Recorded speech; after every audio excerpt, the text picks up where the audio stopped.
if you want me to slow down or something.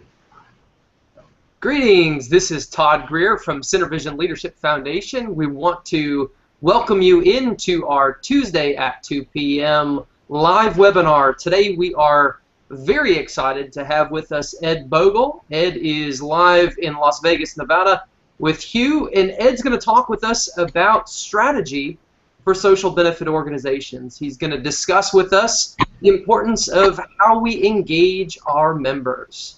Before we get into that, a couple housekeeping issues we want to talk with you about. You'll notice in the lower right corner, if you are live with us, the lower right corner there is a button you can click that simply says Talk to Us.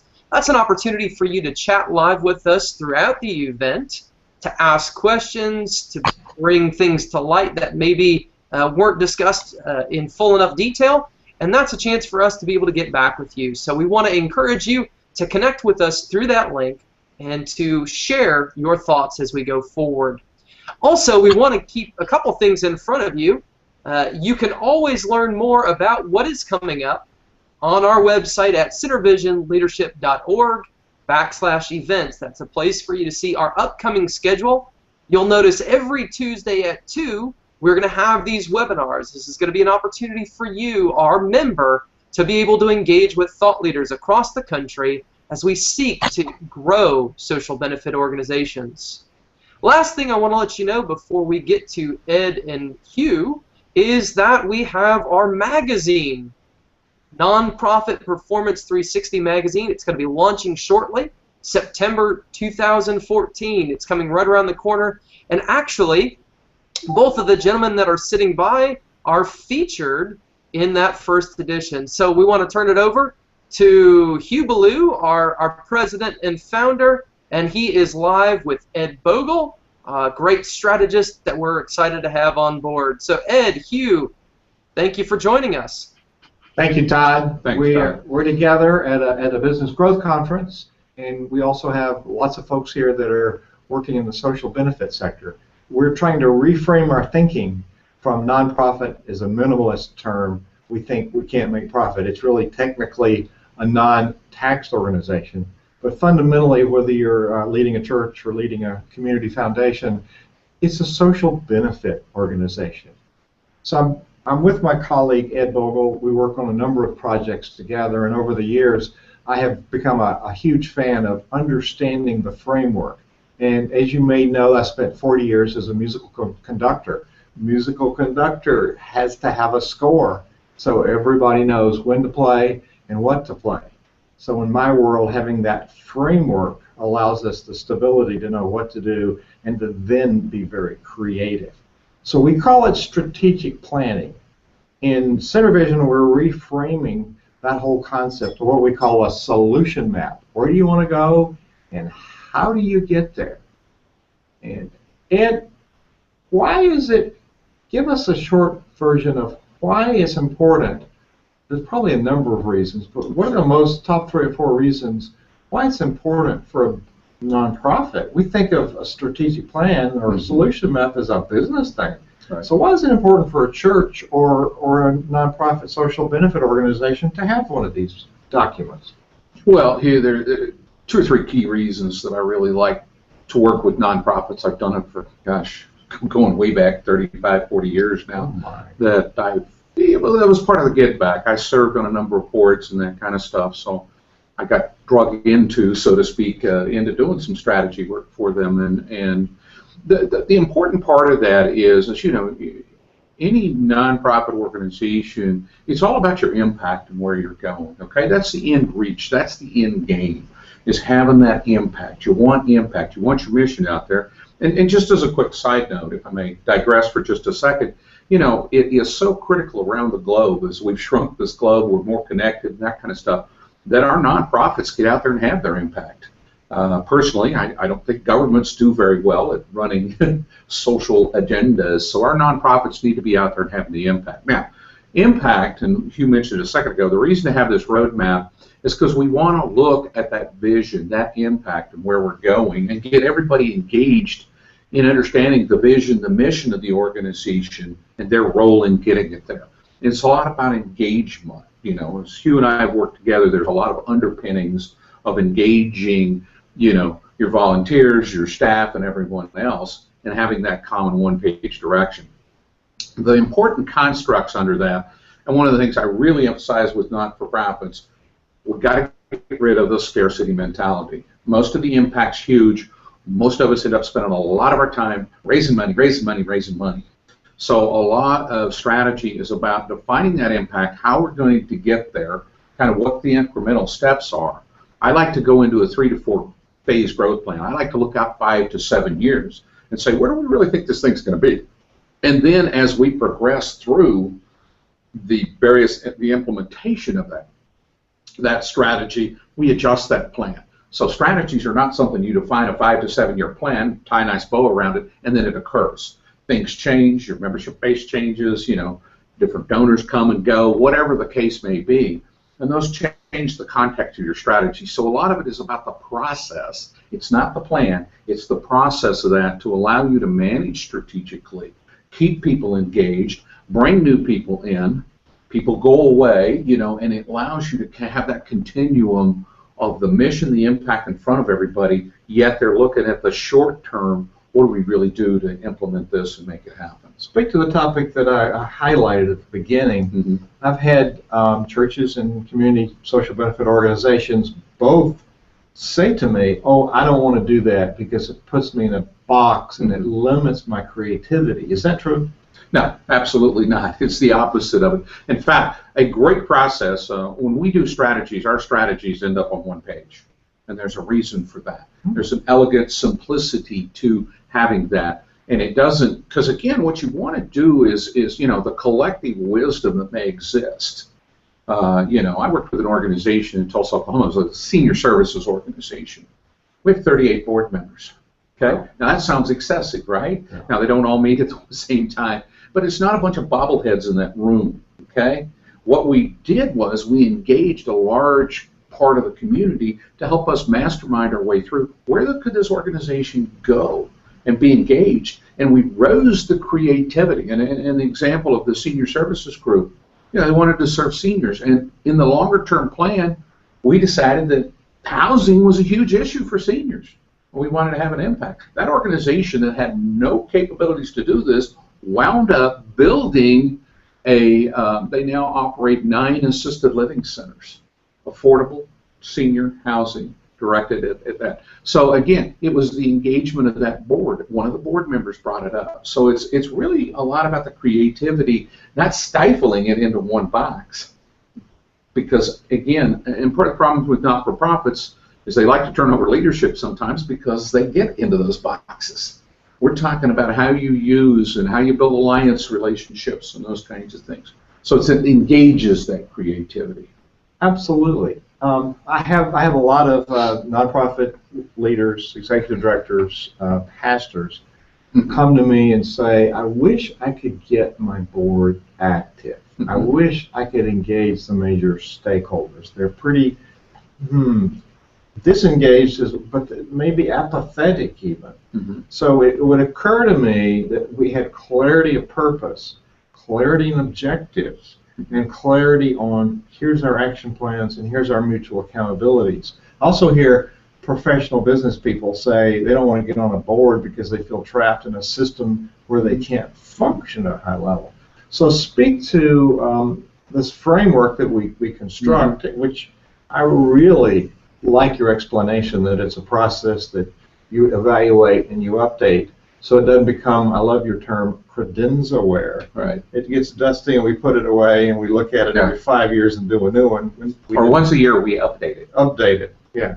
So it's an organic document that becomes part of the culture. So connect those dots of the professional business person who's on the board wants to function, and that they appear to be apathetic, but really they don't get it. Well, because typically they show up, I call them bobbleheads. I won't go on a board where I'm sitting there going, yes, yes, yes, here's the agenda. There is obviously a role and a place for governance, but most boards of most not-for-profits are about the governance.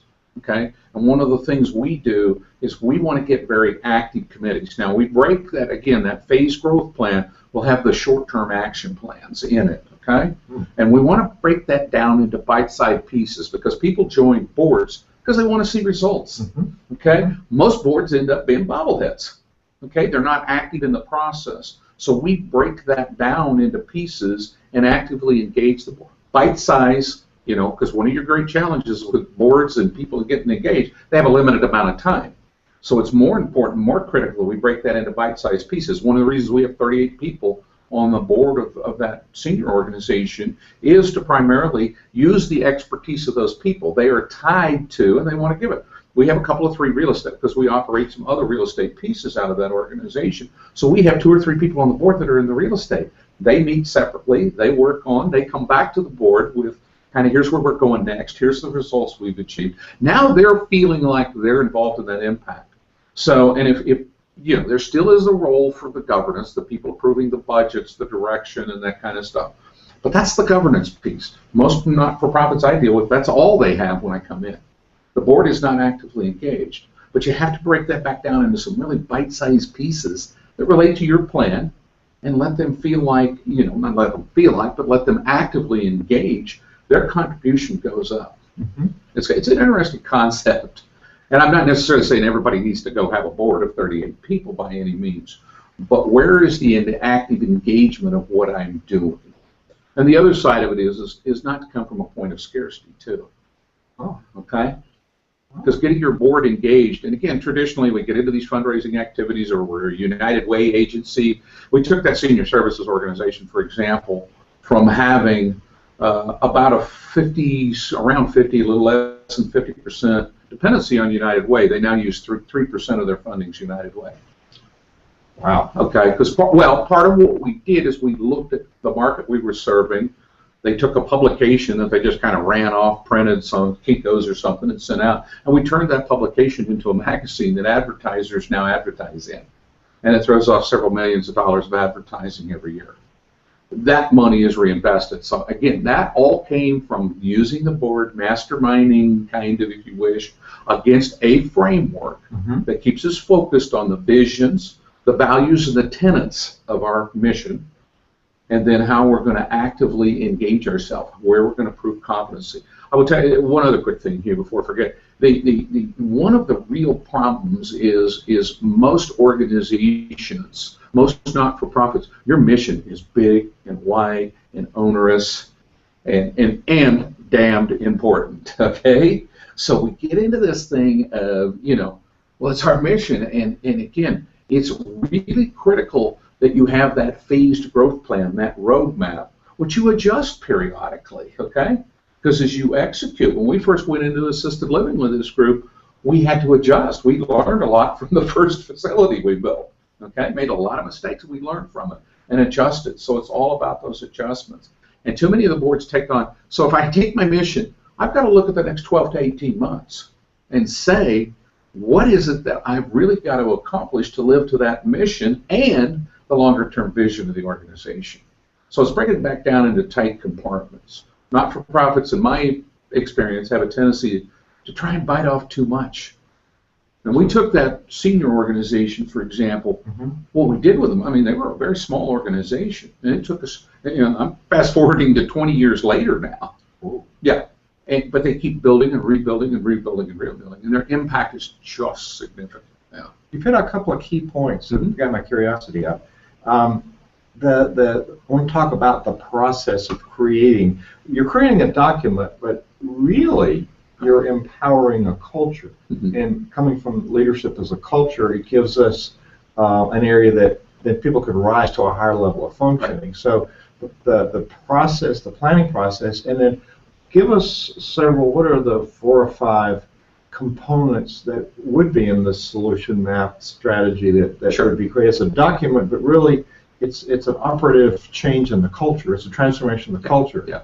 The interesting part, there's 2 main constructs in here. We have to have a strategy, a roadmap of where we're going to go, what our deliverables are, and a set of objectives. What by when, so that we have some level of measure and that kind of stuff. So one construct of it's the roadmap. The other construct of it is the competencies and capabilities. That we have to have the underpinnings of good competencies and capabilities. And again, this is a challenge. Because if you try and bite off too much, you don't have the competency and capabilities, you don't get the execution. And I will tell you, where boards get frustrated, not-for-profits and whatnot, is you don't get the execution, you don't get the results. And a lot of that has to come back to, there's two pieces, and I work with Hugh on some of these. There's two pieces in there. There's that culture and the foundation of that culture. What is our culture? What are our values? What are our purposes? And in fact, those values and that culture becomes a part of your competency. You have to treat that as a competency. Strategize it. How are we going to build it? And the other part of it is, and again, this is about leadership. None of us were born as natural-born leaders. That is something we learn. Most of us learn it the hard way and that kind of stuff. The leadership upgrades in the staff and even in the board and the interactions and the communications are critical to making all of this work. That needs back to the first point. When we build these one-page frameworks, and the reason they're one page is because I've discovered people don't read much over one page anyway. And secondarily, I'm trying to keep everybody tied to one page. And there's a whole, can be weekly, monthly, like weekly with the staff and monthly with maybe a board level. And then, quarterly, we kind of do this thing called the rear view mirror and the windshield. Rear view mirror, what happened to us and why. The windshield, what's out in front of us. Because we're kind of, and that's how we update and manage that plan. And again, the whole purpose of that framework, it's the agenda for leadership, is what we call that document. Okay? And it's incumbent upon the CEO of the organization to turn that into a living document that ties everybody to not only what they need to be doing, but the values and the culture in leading the people and creating communications. That's a key piece. In essence, it's really a possibility document. In another essence, it's also a practical document. We could probably do anything we want to do. We can't do everything we want to do, right. And certainly not all at once. So I see it as a prudent look at, okay, here's all the possibilities. Okay, what can we reasonably accomplish? And your multi-phase plan gives us a sequence. Okay, if we're really good and we accomplish this, which gives people a satisfaction level. And that's a high level of engagement. People are satisfied. They're going to show up and they're going to want to go, let's do the next one. Right. So the brilliance in that is let's grow it, but let's grow it sequentially in a way we can manage. Sure. Because we tend to think, oh, it's a great vision, everybody will catch on and we'll just do it. Well, there's a train wreck there. The other thing I want to explore, you mentioned money a few times. And always a tough subject. It's a tough subject. However, it would. Let's talk about the relationship between money and the strategy. I see in grant applications now that they want strategic, measurable, specific objectives. Right. And what are you going to do? And that's the impact piece you're talking about. But talk about the relevance of having this plan in place, and the stakeholders have opted in and said, yes, we've created it. So there's a creation question coming next. But let's talk about the reason that it's important to attract money, both private donations, sponsors, and grants. Sure. And then talk a little bit about the process. Does everybody show up and plan, or is there a planning team? So do that second, but talk about the relevance of the plan and the money first. Okay, well, the plan itself obviously describes your vision and where you're going and that kind of stuff. The other thing, and again, we get into the rear view mirror and the windshield we're looking at, and again, I keep using my senior group as an example here, and lots of lessons to be learned there, but others too. That's our peer group. Yeah, yeah. Both of us have gray hair, so we're in this, actually I joined the board of this group primarily because I wanted them to get it right before I got to that age. So I started that 20 years ago. But anyway, at the end of the day, it's so much about creating that map. And early on, we're trying to get engagement. The importance of having that map in the longer term, and we have a tendency, we present all of that, okay? And attracting the next level of donors, wherever you are, sponsors, support groups, whatever, in-kind donors, whatever you've got going for you. The importance of tracking them is not just that long-term vision, and that's where most people stop, okay? But I want to know, what are you going to do over the next 18 months? Because people, board members, donors, and everybody else want to attach themselves to impact, okay? And part of our problem is once the project gets mature, things happen, and all of a sudden donors show up, right? But if you're the guy down there that doesn't have the donors you want, needs to grow the organization, a lot of what you've got to do is to put in place, here's the next steps, and be realistic about what you can accomplish. You get that accomplished, and then all of a sudden you start elevating to the next level. Everybody's feeling success. They're feeling rewards and success. This senior group, to be honest with you, really doesn't have to worry about money anymore. They have some sustainability to it. That's the other side of the thing. We want to create things that have a level of sustainability to it, if we can. And in their example, I know not everybody can do this, but in their example, they had, the housing throws off money, the magazine throws off money. They have run a number of adult day centers. And again, it's all about affordability and that kind of stuff, but they're using their money, okay? And because of their impact, because of their visibility now, the donors are there. But trust me, we did that in some bite-sized pieces. I don't know if that answers your question. You did it over time. Yeah, but that's the importance of the strategy process. Correct. Because you course correct over time. Yeah, but it's important to have that renewal process in place. That I understand your strategies are ongoing. You revise them and update them on a regular basis. Yeah. And it really engages the business community with what they understand. These are business principles, creating residual income, creating sustainability in income, rather than having to have bake sales, which really, if you took everybody's time and valued it, you'd be losing money with the bake sales. People do it out of obligation or whatever. So we're actually providing value with the magazine, providing value with your example, and the housing. It's also generating income and sustainability. Exactly. And we tend to undervalue the income part, but as that's a business thing, we're not in business. Well, if we're going to do a good job of reaching our vision and changing the community that we're in, we've got to have some money, the money flow. Todd, do you have any questions on your part, or do you have any questions that have come in so far? I'm going to go to the next planning piece with Ed. Definitely. Thanks, Hugh. I think this is a really exciting discussion right now. We're talking about process and systems and thinking about the future. I think one of the big questions that's coming in right now that's just present in the minds of people when they think about nonprofits and strategy is something almost as simple as this ALS ice bucket challenge. You see something that in many ways is kind of a gimmick right now, but talk a little bit about how we can find things that may appear creative and may appear a little gimmicky, but can certainly work towards a long-term strategy. Well, we have a number of things now with social media that we didn't have before in these not-for-profits.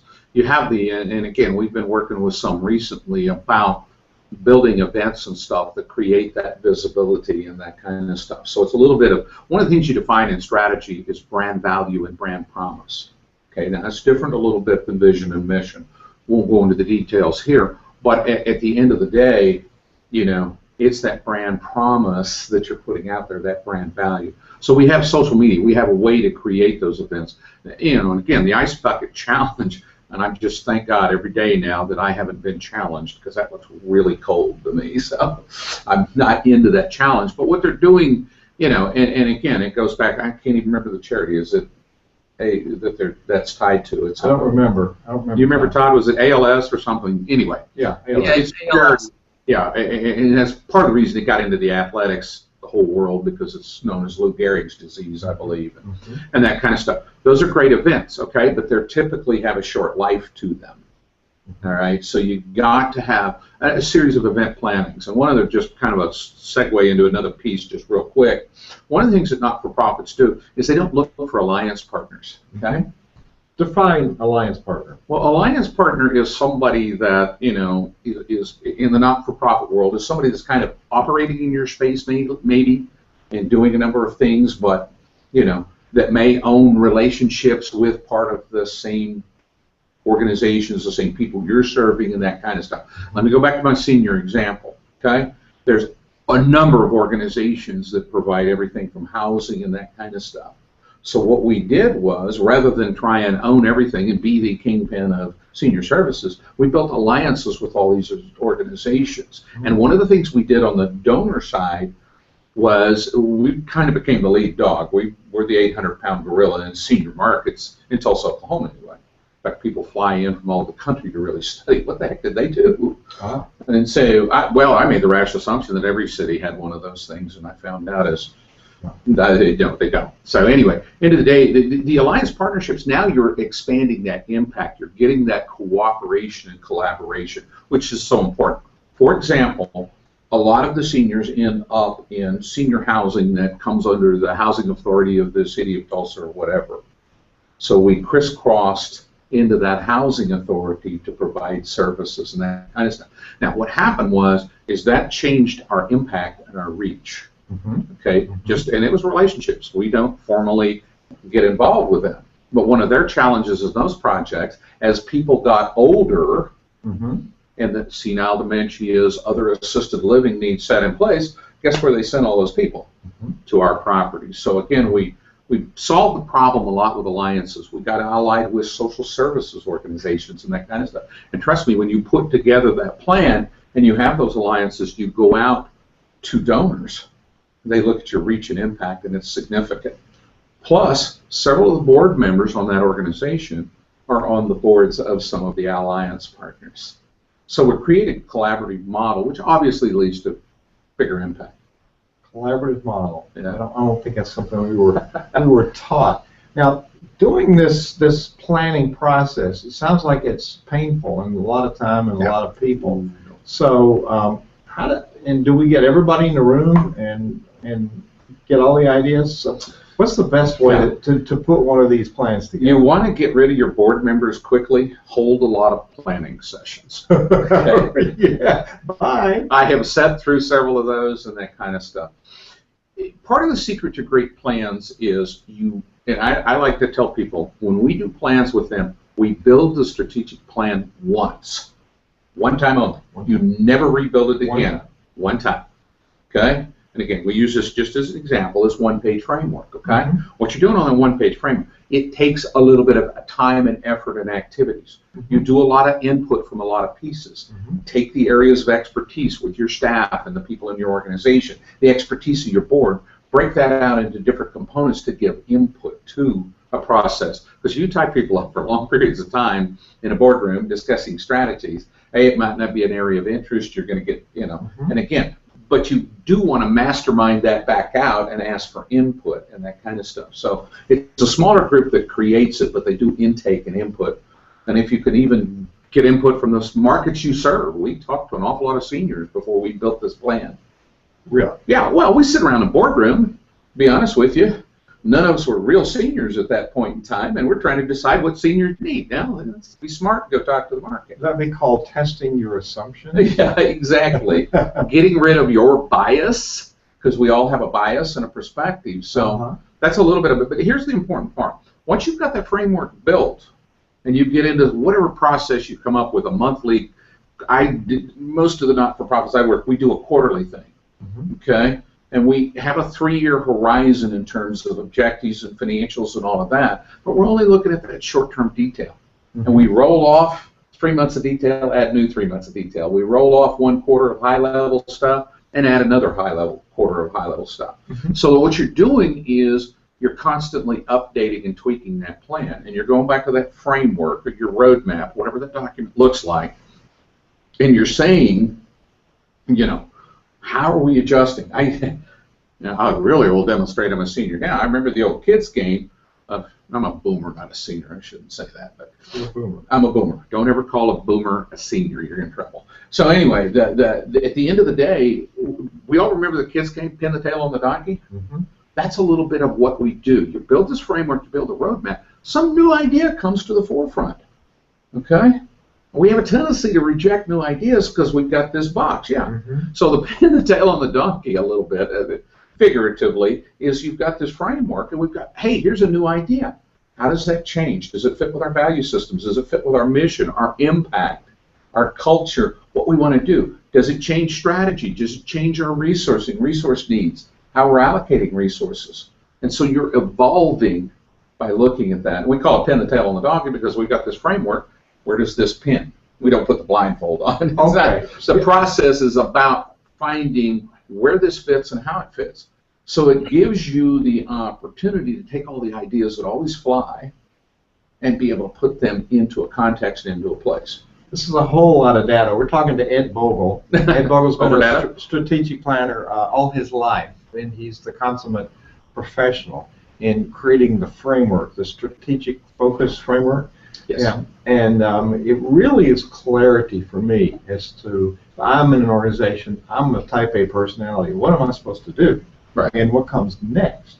I also find over and over when people are personally fulfilled, they're liable to step up. I'm against the volunteer word. People don't volunteer. I hate volunteer work. That's right. But we can articulate what it is we're going to do and what the impact is.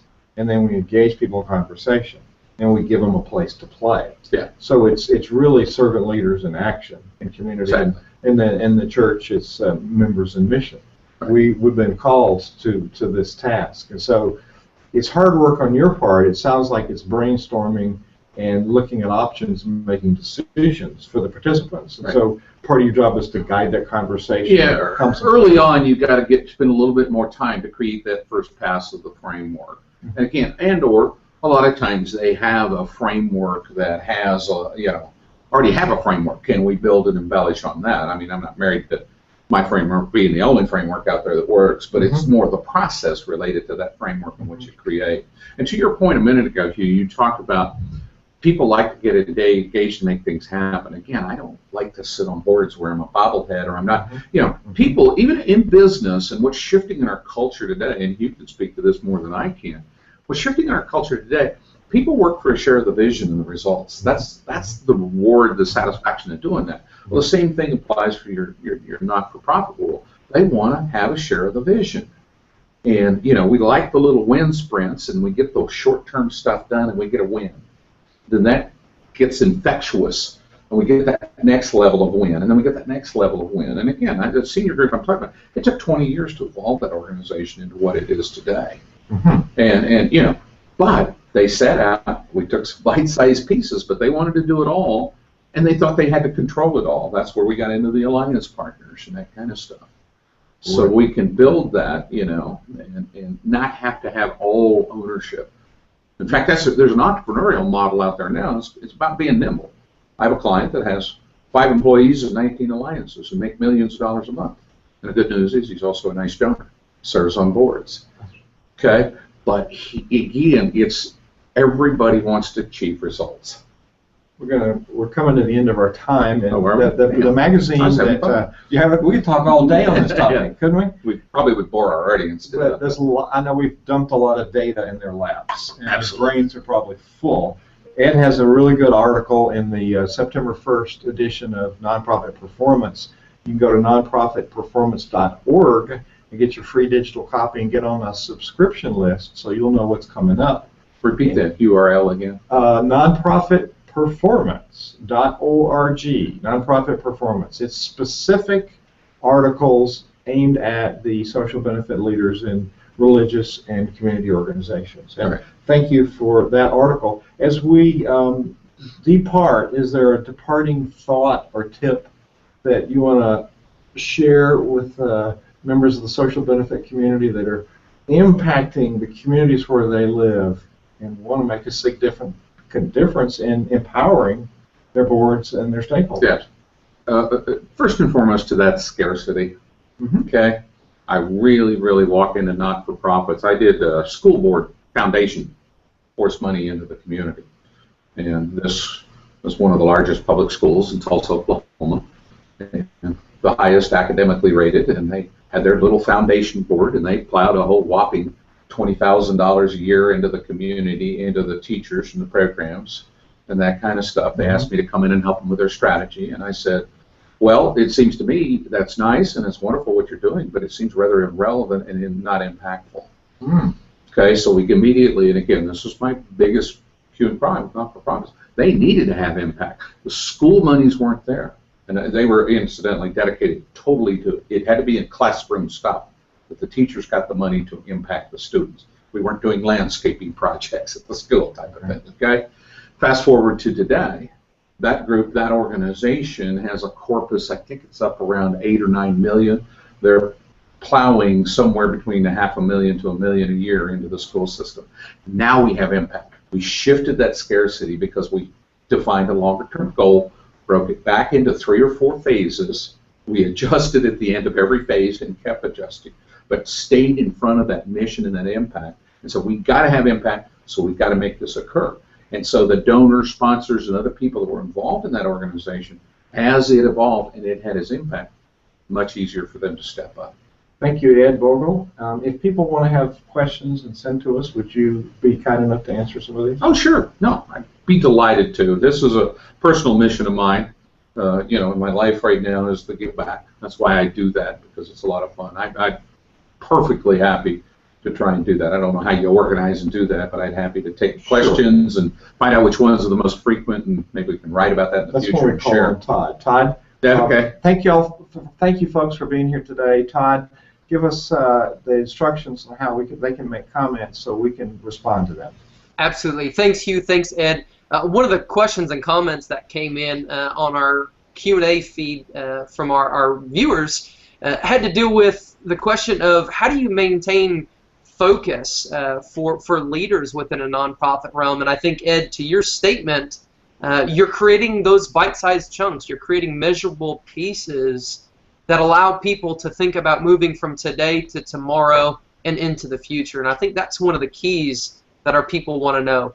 If you have other questions, things that you want to see addressed, we want to invite you to check out the opportunities on our website. We've got the information that will be ready for you to be able to see what's going on. As well, we want to let you know we're going to have our live Q&A coming up Thursday at 4 p.m. If you had questions from today, please feel free to bring those. We're going to be focusing on leadership, but if there are questions that you had from the webinar here, please bring those with you to our live Q&A. It'll be Thursdays at 4 p.m., and that'll be an opportunity for us to address those, and we'll be able to bring Ed some of those questions back and go forward with that. Okay. More than willing to help. Todd, just real quickly, the process we use is called the Focus Strategic Framework. I actually love it because I think I'm a high-functioning ADD, ADHD, and it helps me to stay focused, helps our clients stay focused. So it's that roadmap, simplicity, people stay attached to that, they stay focused. That's a great point, Ed. Thank you so much. In case you missed one of our previous Hangouts, we want to let you know that those are in archive form on our website at SynerVisionLeadership.org/Hangouts. Those are the archived events. There you can see discussion between Hugh and David Gruder as they talk about some of the key problems or challenges facing leadership today.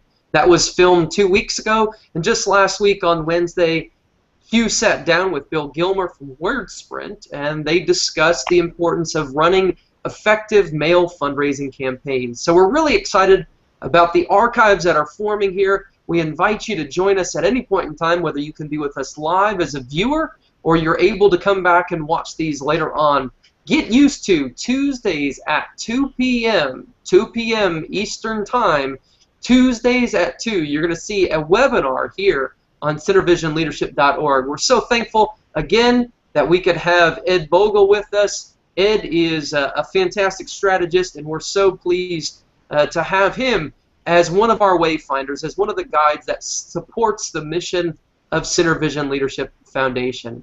Thank you to everybody who participated. We look forward to seeing you in our live Q&A on Thursday at 4 p.m. Please be sure to join us then, and come to the website. Have a great day. Bye-bye.